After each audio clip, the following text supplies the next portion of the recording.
So I will remind you that the first midterm in this class is Friday, in class, same time, bring a pencil. It's 30 questions, multiple choice, and once again, I encourage you to take the old exams.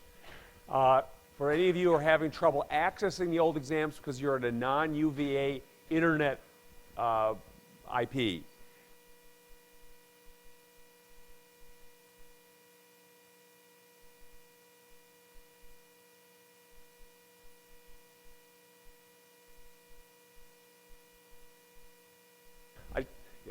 I'm just trying to protect them from the vast internet collecting my answers.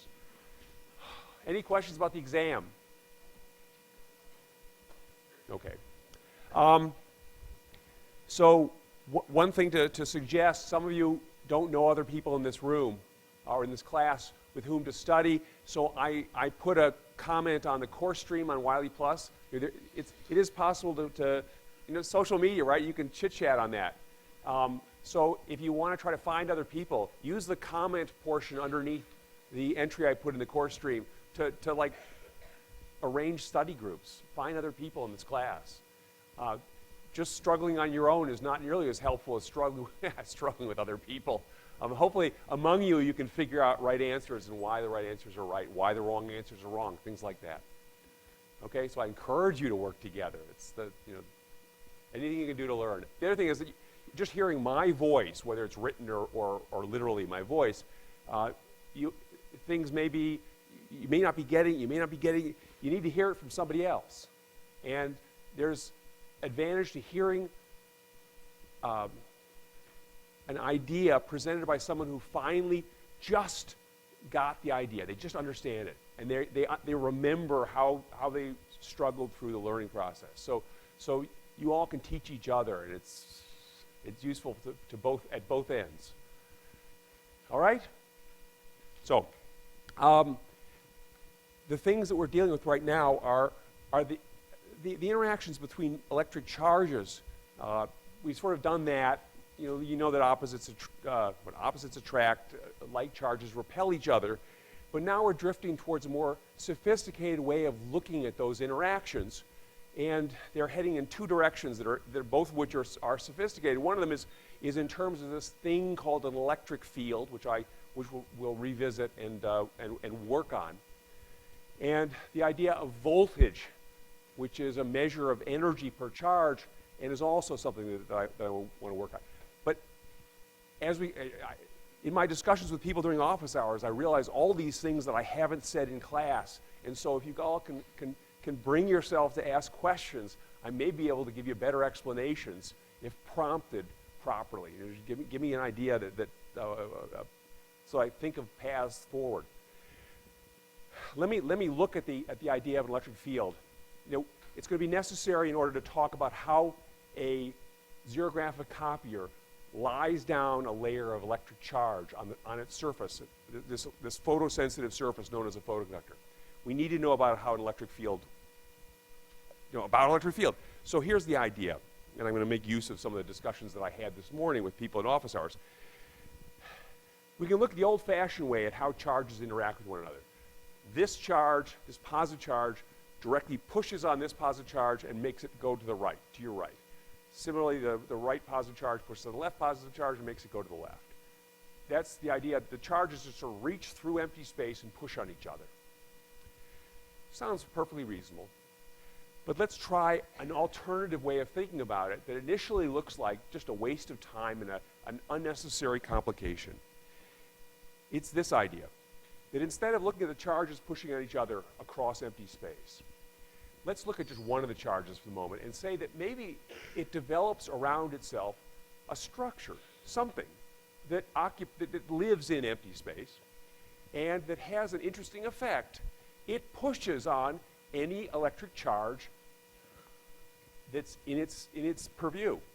So for example, this electric charge creates around it this structure, and if I put a second charge in that structure, it experiences a force. It's not a force directly exerted by the first charge. It's a force exerted by the charge's decoration, the thing that lives around the charge. And that thing that lives around the charge is called an electric field. The word field has a particular meaning in physics, so it's what that field looks like.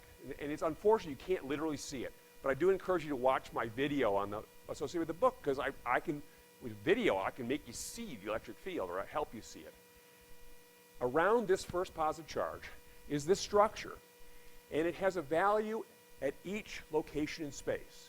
So this structure, this electric field, has a value here, here, here, here, here, here, everywhere.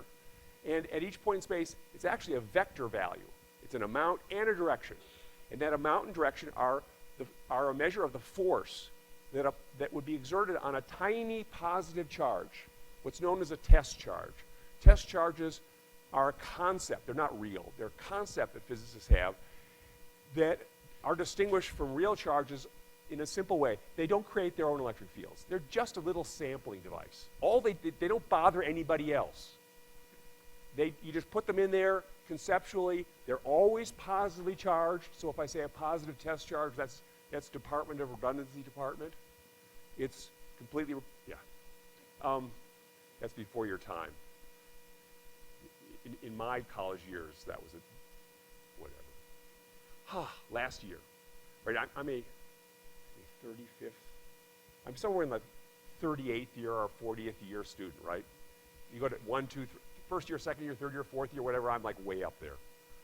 Okay, so around this positive charge, there's an electric field here that pushes on a little test charge. And if I want to figure out how strong it is, I put the test charge in and say, are you being pushed? Yeah, boss, being pushed. How much and in which way? I'm being pushed to your right a modest amount. So there's evidently right here, there is a modest electric field value pointing to your right, and that's as opposed to what? Well, if it's closer to the charge, the push is stronger. The field here is stronger. It's still to your right, but stronger. How about up here? It's now upward and quite strong because you're snug close to the positive charge. It gets weaker with distance. So if you visualize arrows, which is probably the easiest way to imagine this electric field, a whole array of arrows, one at every location in space. They're very strong here near the positive charge, and they point in the direction a little positive test charge would like to go, namely away from the positive charge. Can you visualize those guys, those arrows? The structure around the positive charge. If I had a negative charge, just for fun, here now if I look at, it has an electric field as well, and if I put a little positive test charge here, it would love to go to negative charge. It likes negative charge. So the electric field here is pointing toward the negative charge, and its strength is moderate here, stronger here, tiny out here. Similarly, it's moderate and pointing downward up here, gets stronger as you get closer, and so on. So electric fields tend to point away from positive charge and toward negative charge. If you got lots of charges around, life gets complicated. That's why I say tends to. If all you've got is one charge, life is simple.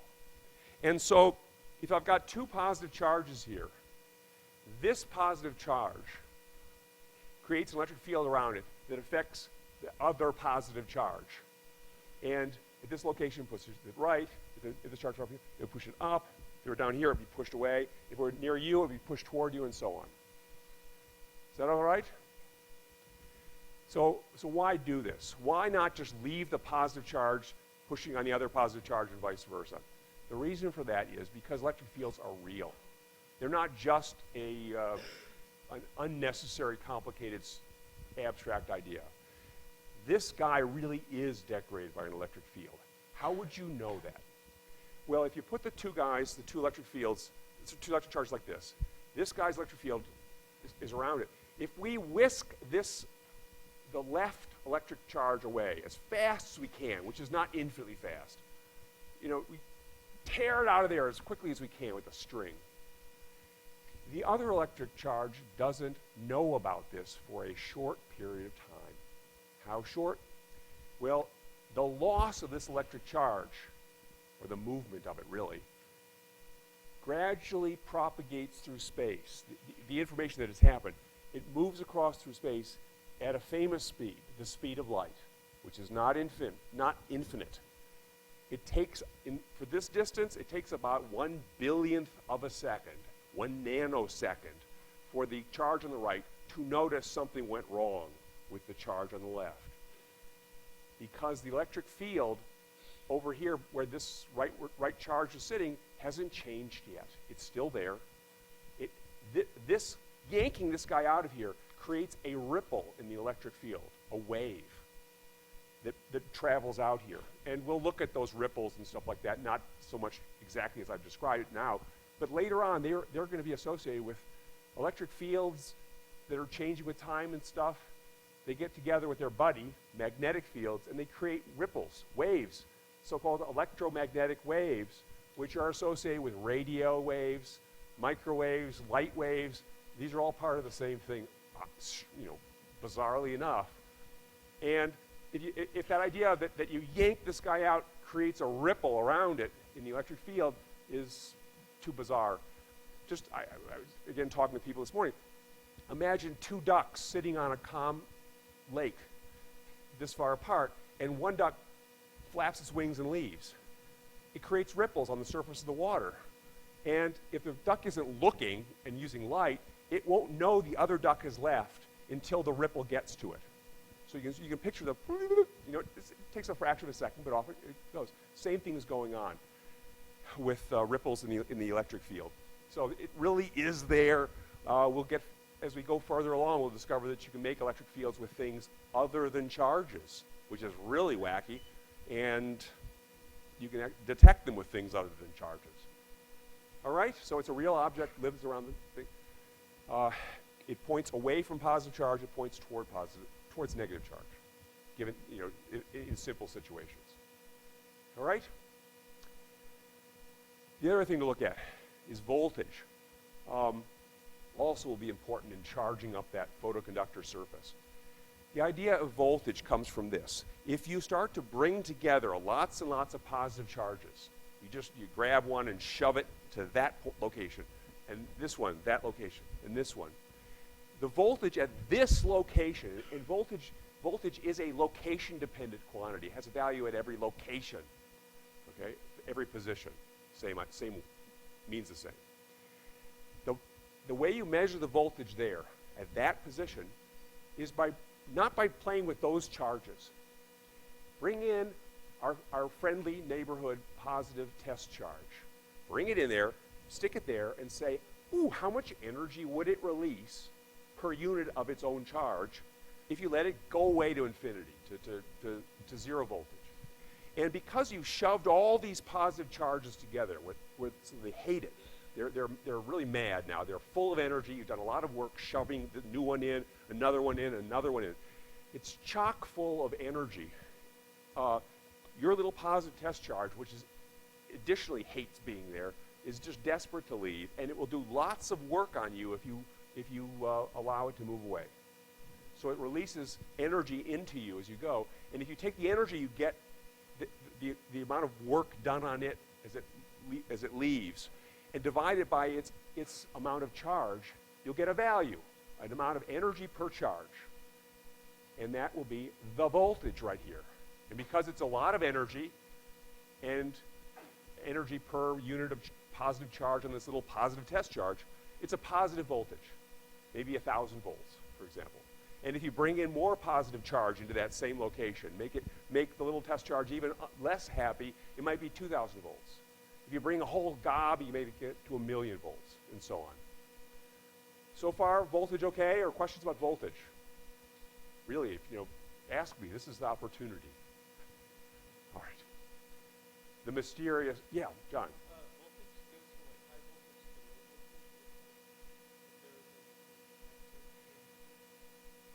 Voltage goes from high voltage to low voltage. It's not quite what you mean to say, I think. Its charge loves to go from high voltage to low voltage, because think of that positive test charge. It will release energy in leaving a high positive voltage. It loves to go away from that. And so if you put it just in the space right outside that charge where nothing's holding on to it, it's going to pick up speed and fly towards low voltage.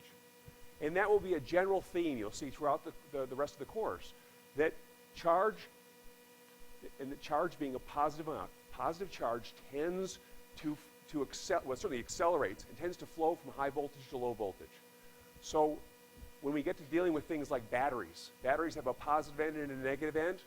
Right? You may have noticed that. I hope you've noticed that. Charge loves to leave the positive end, because that's positive voltage, and go to the negative end, because that's negative voltage, or at least less voltage than the positive end. So whenever you connect up you give charge an opportunity to go from high voltage to low voltage, it will do it. And you do it with wires, you do it with gadgets that also allow charge to move. This is what powers your gadgets. In your cell phone, the battery in there has a terminal that's a positive voltage and a terminal that's a negative voltage, or at least there's a difference in the voltage, difference in the energy per charge. And the rest of the machine the whole cell phone is operated on the movement of charge, positive charge, from the higher voltage to the lower voltage. And that's one of these, like, if you start to really understand that, it tells you that's a huge deal. It's what powers all this stuff, is the flow of positive charges from high voltage to low voltage. Secret aside, no, not so secret. Remember Ben Franklin's choice of what's positive and what's negative, which he did not knowing that there were subatomic particles. They weren't even sure there were atoms back in that day. He simply said that given, if you take, it's like amber and cat's fur, or something like, whatever, the amber ends up, don't quote me because I probably got it wrong. The amber ends up with what I will call positive charge. So he defined it that way. And if you, based on that definition, as time went on, they found more things that are positive and things that are negative, and eventually they came to the subatomic particles. And it turned out, based on that choice, electrons are negative. Snap. It's a problem because the things that move through electric circuits are not positive charges. They're actually negative charges going the other way. So, as a preview, we'll come back to it, and hopefully it'll help get it settled.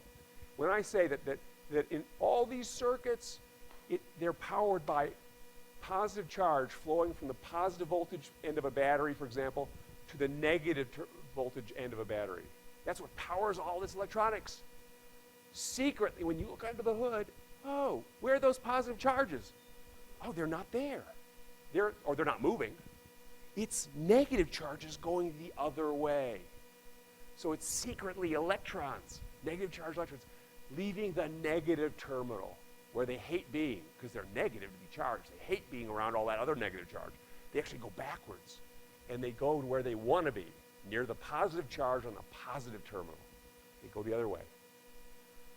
So I hope you can get the historic origin of this, an unfortunate choice by Franklin. 50-50, and he got the unlucky one, rats. And that has lowered GPAs for 200 years since. Yeah, right. Whatever. Any questions? Yeah.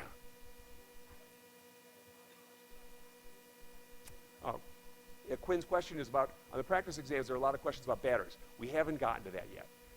That's flashlights.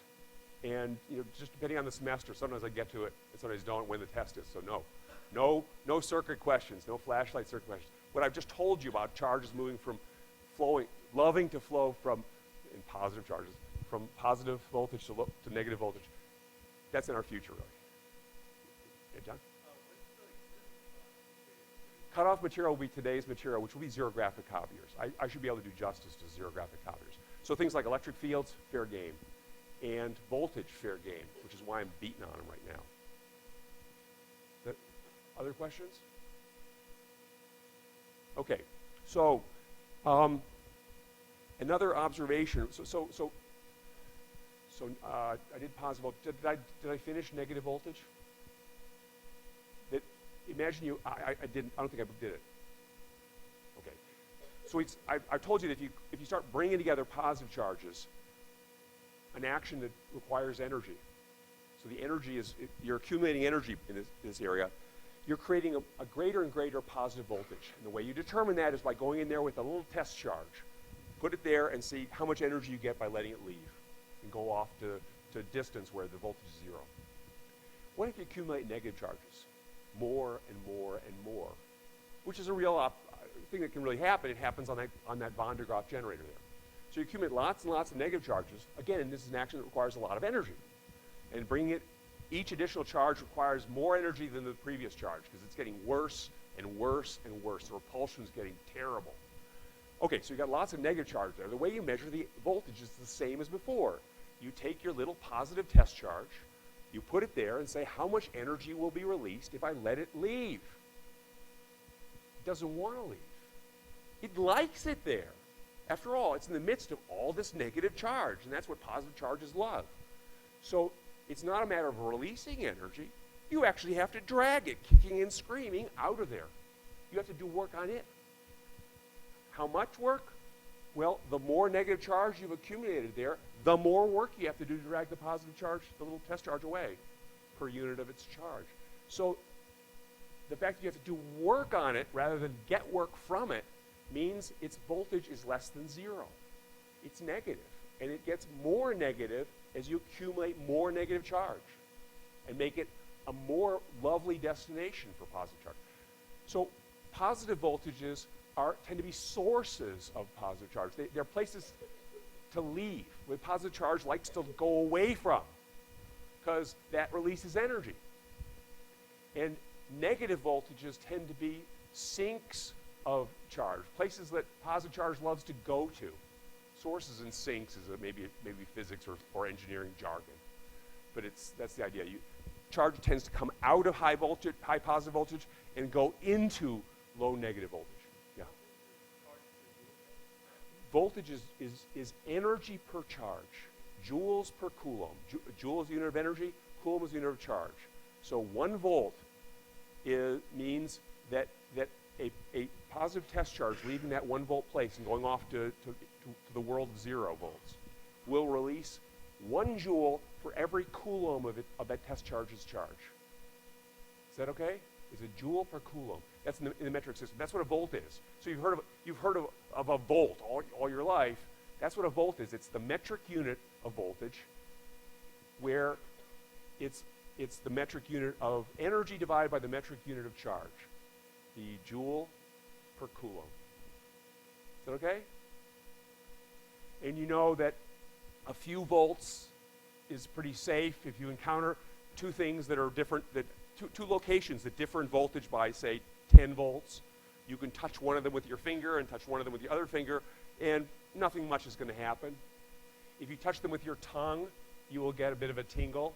And an example of that, and I did not tell you, warning, never, ever, ever do this. This is pretty dead. When I do that, I'm allowing charge to do what it loves to do, go from positive to negative, from 9 volts to 0 volts. This is a 9-volt battery, and this used to be, everybody used to know these guys. At this point, you go like, what's that? Anyway, it's a 9-volt battery. You can't tell anything about it with your fingers. Your tongue can tell. If it's a good battery, you get a pretty good tingle. But again, never, ever do that. It's how all physicists can tell whether a 9-volt battery is any good. You touch it to your tongue. I mean, come on, we all do it.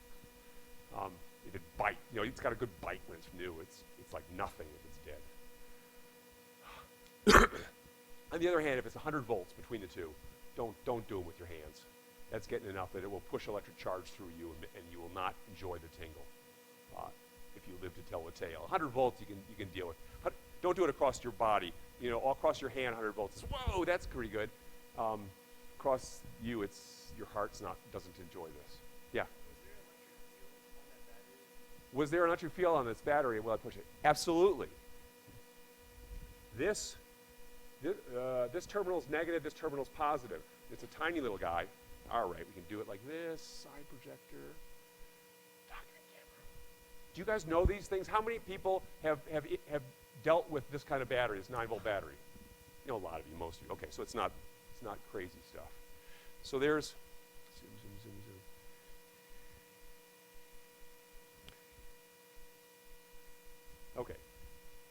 And now it's got to figure out the focus. Isn't modern technology great? Okay, so this device creates a voltage difference. It uses chemicals to create a voltage difference between its right side, which that right terminal is a positive terminal, and the left terminal is negative terminal. They differ in voltage by 9 volts. So allowing charge to move from the right terminal to the left terminal, and again, charge without an adjective in front of it is always positive charge. You have to say negative charge explicitly. So positive charge moving from the right terminal to the left terminal will release 9 joules of energy for every coulomb you allow to flow. Between those two terminals, there is an electric field. In fact, all around them. The right terminal, in order to have a positive voltage, it's probably got a lot of positive charge on it. You can't see the charge, but it's there. And the negative terminal, in order to be a negative voltage, has a lot of negative voltage around it. So right in between those two terminals, a little test charge placed there would be pushed away from the positive terminal at high voltage toward the negative terminal at low voltage. There is therefore an electric field there. And you can think of the electric field as created either by the fact that you've got positive charge on the right, negative charge on the left. They create electric fields around them, and they push that electric field in the middle, happens to be pointing one of these little arrows pointing toward the left terminal. That's one way to think about it. It points away from positive charge towards negative charge. Is that okay? Or you follow me on that one? There's another way to look at it, and that is that on the right terminal, that is the absolute voltage is not important in the story, and I can't even be sure what it is. What I mean by absolute voltage. The energy released by taking a test charge away from that right terminal and letting it go off to the distant stars, where the voltage is truly zero, I can't be sure exactly what that voltage is. It depends on what the net charge of that entire battery is, and I can't be sure it's electrically neutral. It might be. If it is, then life is pretty simple. But if it's not electrically neutral, well, so complicated. So the biggest issue is that there's a difference in voltage of 9 volts between those two terminals.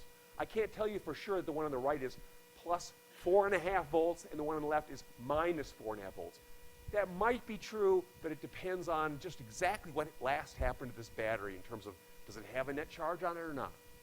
Let's just assume that it's plus 4.5 on the right, minus 4.5 on the left. That's 9 volts difference. Is that okay so far? There is a gradient in voltage then between minus 4.5 over here and plus 4.5 over here. In the space in between, there actually are voltages there. There's nothing there physically, but a voltage is defined for each location in space. And it is increasing from minus 4.5 to 0 right there in the middle, about pretty much 0 there, to plus 4.5 on the right. That gradient in voltage, that smear in voltage from one value to another in space, is an electric field. How is this possible? Well, charge, namely positive charge, loves to go from higher voltage to lower voltage. So, if the voltage here close to but not on the right terminal is a positive value, and the voltage close to but not on the negative terminal is a negative value, there's a difference in voltage between the two. And there is then a gradient in voltage in between. Now, where I lost my train of thought in this.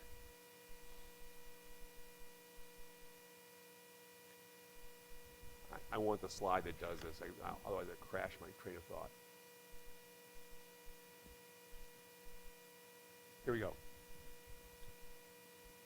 So a positive test charge would love to work its way from this positive terminal to the negative terminal and basically ride down this gradient in voltage. A voltage gradient. Gradients are always defined in physics, and maybe mathematics too, as pointing towards increasing value. A voltage gradient always points towards the largest value. So if you've got I was going to say a grayscale, but I'm not sure which way a grayscale gradient points. Does it point towards black or white? There's no consensus. In physics, there's a consensus. the gradient in voltage points towards increasing voltage, so it points to the right, toward the positive terminal. It just does. That's the convention.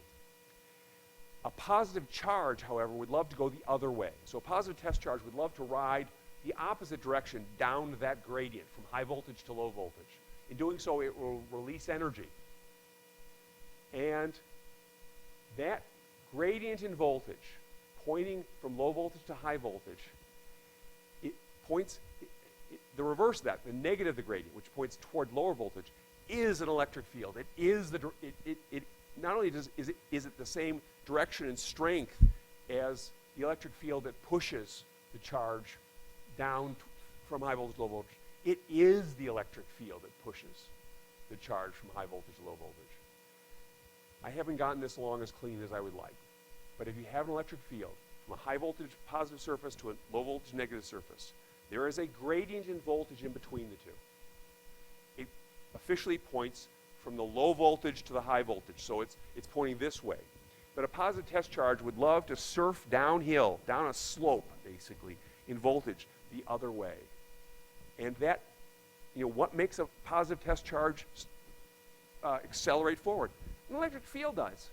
So this, at the same location in space where there is this rising voltage gradient, there is a electric field pointing the opposite direction. And that's not two independent observations. It's the same observation. Voltage gradients are electric fields in the other direction. Questions about that? Maybe not gotten as clean as I'd like. So there is electric field all around these terminals. The electric field over here on the right is probably off toward the right because the test charge would love to leave this positively charged point, this high voltage. The electric field probably points toward this negative terminal as best it can. And in between, it's certainly pointing from the positive terminal towards the negative terminal. So that the electric field right in there is pointing toward our left. Okay? Another observation about electric fields then. So electric fields appear in the space between two surfaces with different voltages. And if you've got two surfaces that are big flat sheets, for example, big sheets of metal, and one is at high voltage and one is at low voltage, I guess I just reversed from my last statement. So this is high voltage, low voltage. In the middle, there is a voltage gradient pointing to your left, and therefore an electric field pointing to your right. And it's pretty uniform all the way across, because if this is 1,000 volts here and minus 1,000 volts there to make it simple and symmetric, the voltage in the space in between goes uniformly 1,000, 900, 800, 7, 6, 5, 4, 3, 2, 1, 0, 1, minus 1, minus 2, minus 3, to minus 1,000. If the sheets are big enough, it's rock steady decrease in voltage from place to place. This is mostly a geometry problem, some math too, but that's the basic idea. So if the surfaces are really big, the voltage decreases. And the way you would determine this is you would, again, go in there with your test charge, put it at each location and see how much energy is released and going off to the deep space. And if you start right on the metal sheet at 1,000 volts, you get 1,000 joules per coulomb. If you start a little away, you get 900 joules per coulomb. So it's 900 volts here and so on. You can follow that all right? Or questions about that all right? I can do a lot of hand waving. What if they're not two sheets? What if instead of two sheets, you got the low voltage sheet, but the high voltage isn't a sheet anymore, it's a pin. It's just a tiny little point at 1,000 volts. Well, now the voltage, there's still a voltage gradient in this area, and it's still pointing toward the pin, which is the highest voltage there is. And therefore, there's still an electric field pointing the other way, but it's not uniform anymore. When you're right up close with the pin, it looks pretty big, and it's pretty dominant of the local voltage. So right near the pin, it's still 900 volts positive, even though the pin's 1,000, it's 900. But if you get out here in the middle, 50, half and half, you're there with your little test charge. It's looking to the right and says, is there a pin off there in the distance that's got some positive charge on it? Is it 1,000 volts? Yeah, I can sort of see it. but it looks over here at the negative voltage and goes, wow, that's there, man, I can tell. So the voltage here in the middle is not 0 anymore, as it would have been if there were two sheets. If your positive sheet, negative sheet, equal voltages, opposite values, right dead center, it's 0 volts. Now, the sheet dominates. When it's a pin in a sheet, the sheet dominates. And the voltage here is almost the voltage of the sheet, minus 1,000, minus 950, okay? It isn't until you get really close to the pin that it starts to loom large, and it begins to contribute significantly to the local voltage. So right near the pin, the voltage goes through all the transition from almost the minus 1,000 of the sheet to the plus 1,000 of the pin. All the change occurs right there near the pin. All that that voltage gradient. And consequently, all the electric field pointing the opposite direction is in that region right around the pin. Tremendous electric field right around that pin as the voltage plummets. The voltage plummets as you go away from the pin. And with it, the electric field is tremendous because a little test charge making the movement from the pin to just a little bit away from the pin releases tons of its electrostatic potential energy. It has huge amount of work done on it because that's where the field lives, where it's strongest. Can you follow that, or questions about that idea? This is why I was able to discharge that gadget with a pin. If I take two balls, ball there, ball here, that one's got, this is minus 200,000 volts. I'm sorry, it just is. If I had a second one over here that went to plus 200,000 volts, over here, the voltage would vary reasonably smoothly between the two. If you went right in the middle between them, it would be about 0 volts. It would just go, the symmetry of it makes it kind of sensible. Is that okay? On the other hand, what if I do this? No, I'm like this.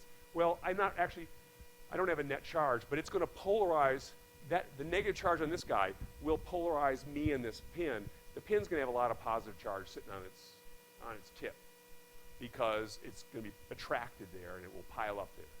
So there's lots of positive charge on this. What its voltage is, it's beyond the scope of this class.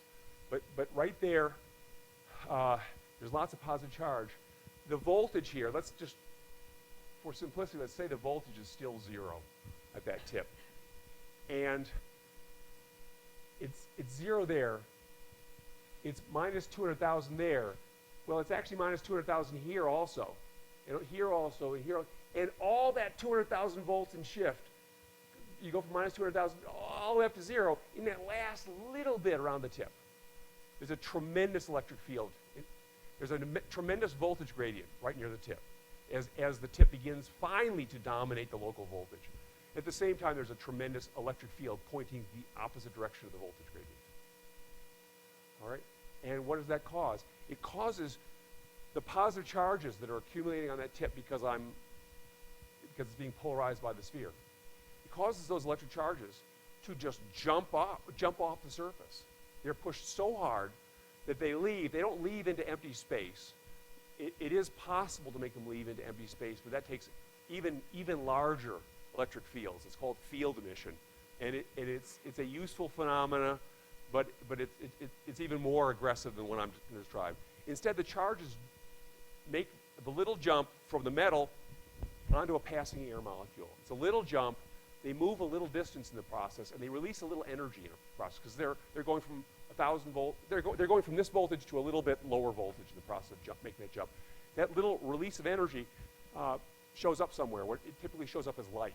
You see a little glow in the presence of this, what's known as corona discharge, where the electric charges are leaping off the sharp point, or alternatively a thin wire, and jumping onto passing air molecules. Once they've jumped onto a passing air molecule, the molecule is no longer neutral. It begins to accelerate in the presence of electric fields. It's pushed. In this case, the electric field around a big negative ball points in which direction? You tell me. How many think it points away from the ball? How many think it points toward the ball? Yay, it points toward the ball. That's true. And the positive charges that jump off the tip onto passing air molecules leave the air molecules positively charged. They're pushed toward the ball by electric field. And they rush over to the ball and cancel some of its negative charge. In fact, they kill off its negative charge. So by its, if I reach out here, I get hit by this sucker. The sparks are jumping a foot to get at me.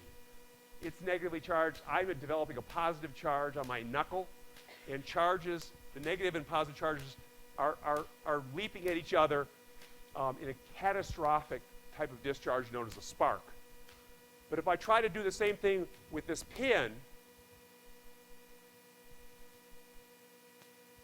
my feet are snapping because the positive charge is leaving this pin safely, but I'm ending up with negative charge as a result, and the negative charge is shooting out as sparks through my toes. But I can't get any decent accumulation of charge anymore because it seemed to me that I was seeing a glow, but in a darkened room, you probably can see a glow at the tip of this stick, the tip of this pin. So that tremendous electric field right at that tip. If I cover the tip up, I'll spoil its ability to spray. So that's called a coronal discharge. This spraying of charge into the air, creating charged air, which then flows towards anything that attracts it. Any questions about a coronal discharge and why it forms around sharp or thin things? No. All right. It's hard to get that thing off without getting whacked a couple of times. Okay, so I think I've got enough tools to show you how, please keep going backwards, to show you how a zero-graphic copier works. Zero-graphic copier, the key element of it is this photoconductor. It's a surface. Sometimes it's on a surface on a belt. Some different copiers use a different shape. In your little household copiers or your household laser printers, it's typically a cylinder. So there's a toner cartridge and photoconductor cylinder in there. So it's a yeah. On the other side of the cylinder, the hidden surface that you cannot touch is metallized. It's got metal there, and the metal in principle is connected to the whole Earth. And what the coronal discharge does is what the copier or the printer does is it has a thin wire that it puts at very high voltage, either positive or negative. It depends on exactly what technology they're using. Both of them work. They both have their pluses and minuses. But just for simplicity, let's say this coronal discharge spits out negative charge. So they put the wire at a very large negative voltage. So it's packed full of negative charges, desperate to get away. The electric field around this negative voltage wire points toward the wire and is extremely strong right near the wire, where the wire is dominant. And that electric field is so strong that it pushes negative charges out of the wire. Negative charges accelerate opposite the electric field. The electric field is all defined from a positocentric perspective. For the negative charges, they're pushed opposite. So they're pushed opposite the little arrows. They want to leave the wire. And they do. They leave the wire, and they jump on passing air molecules. Now they've got charged air molecules. What do you do with those? Well, the fact that photoconductor is sitting there very close to this spraying device, and it has a metal surface on the back, makes it very attractive to those negative charged particles, or negative charged air particles. They are not only attracted to the photoconductor because of polarization effects, right? A negative charge wandering around just minding its own business, whenever it comes near anything, it will polarize the anything and then stick, right? So it tries to polarize that photoconductor, make the photoconductor develop a little bit of a positive character near it and negative character away from it. Well, the metal on the backside helps because not only can the negative charge appear on the backside of the photoconductor, it can actually leave the backside of the photoconductor and go off to Australia. So the photoconductor ends up with positive charge on its metal surface, which is really attracted to that negative charge on the open surface. And so they sit there staring at each other, desperate to get together, but they can't because the photoconductor in the dark is a non-conductor. This arrangement where you got negative charge accumulated on one side and positive charge accumulated on the other side of an insulating device. It's known as a capacitor. And I used a capacitor before, back when that big spark I made with a big blue guy, by collecting a whole lot of positive charge and a whole lot of negative charge on opposite sides of some surfaces. That's this. That is two surfaces separated from one another by a small gap that won't conduct electricity. What a structure like that does for you is it allows you to accumulate a lot of charge without accumulating a lot of energy. I realize that the big blue guy it still collected a lot of energy, but that's another part of the story. If you just collect a lot of positive charge, you can't collect very much of it before you've got a lot of energy there. And that can cause trouble. The voltage goes up very fast when you start accumulating positive charge. How can you accumulate a lot of positive charge without having the voltage surge off to crazy values? Accumulate negative charge at the same time and do it very nearby. Now, when you bring in each new positive charge onto one surface, it hates being with those other positive charges, but it likes being kind of near the negative charges. So it takes you less work to get that positive charge in there. And you do the same with the negative charge. You bring in another negative charge. It doesn't want to join the others, but the fact that there's positive charge across the gap helps. So in this arrangement where you've got two surfaces, you simultaneously collect positive charge in one, negative charge in the other. You can accumulate a lot of charge, a lot of positive charge and a lot of negative charge without having to do all this work of shoving them in there. They help each other. The two surfaces help each other accumulate charge. Can you follow that idea? That's what's happening here. You can get a lot of charge on the surface of the photoconductor, more than you would be able to get with just nothing on the backside. The fact that you can have positive charge accumulated on the backside of the photoconductor allows you to collect more negative charge on the open surface for the same amount of energy. So you accumulate it. Insulated capacitors, this came up this morning. Where do you ever see capacitors in real life? The storage devices. Two important applications. One is to store energy for your electronic gadgets that are powered by the AC power line, the alternating current power line. As we'll see later this semester, that fluctuating current means there are moments when there's no power available from the power line, when the voltages are reversing.